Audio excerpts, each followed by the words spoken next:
ನಮಸ್ಕಾರ.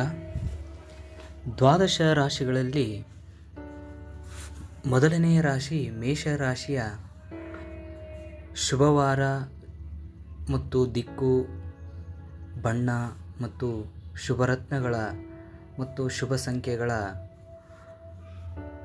ಇದರ ಬಗ್ಗೆ ಮಾಹಿತಿಯನ್ನು ತಿಳಿಸುತ್ತಿದ್ದೇವೆ. ಮೇಷರಾಶಿಯವರಿಗೆ ವಾರದಲ್ಲಿ ಮಂಗಳವಾರ ಶುಭವಾರ.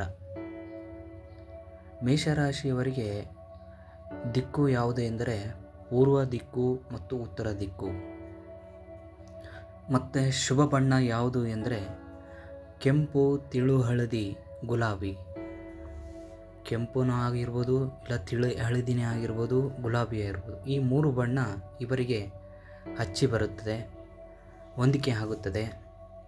ಮತ್ತು ಶುಭರತ್ನಗಳು ಎಂದರೆ ಹವಳ. ಇವರಿಗೆ ಶುಭ ಸಂಖ್ಯೆ ಎಂದರೆ 9. ಈ ಮೇಷರಾಶಿಯವರು ಈ ಥರದ ಬಣ್ಣಗಳು ಹಾಗೂ ಶುಭ ದಿಕ್ಕುಗಳು, ಶುಭವಾರಗಳು ಪಾಲನೆ ಮಾಡುವುದರಿಂದ ಅವರಿಗೆ ಹೆಚ್ಚಿನ ಉನ್ನತ ಮಟ್ಟ ದೊರೆಯುತ್ತದೆ ಮತ್ತು ಶಾಂತಿಯುತ ದೊರೆಯುತ್ತದೆ. ಶಿಕ್ಷಣ, ವ್ಯವಹಾರ ಹಾಗೂ ಉದ್ಯೋಗ ಹೆಚ್ಚಿನ ಮಟ್ಟದಲ್ಲಿ ಗ್ರಹಿಸುತ್ತದೆ.